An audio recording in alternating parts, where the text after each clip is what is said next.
విషయంలో ప్రతి ఒక్కరు కూడా అర్థం చేసుకోవాల్సిన అవసరం ఉంది. ఒక వ్యక్తి రాజకీయానికి ఉండదగ్గ వ్యక్తి కాని వ్యక్తి రాజకీయాల్లోకి వచ్చి రాష్ట్రానికి ఒక శాపంగా మారి, ఎందుకు నేను ఈ మాట వాడుతున్నానంటే ఇది ఒక ఉదాహరణ.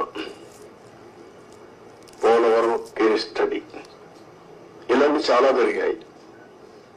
అతిపెద్ద తప్పు కాదు, తప్పు కంటే కూడా ఒక శాపంగా మార్చేశారు రాష్ట్రానికి. మామూలు కాదు ఇది, క్షమించరాని నేరం కూడా.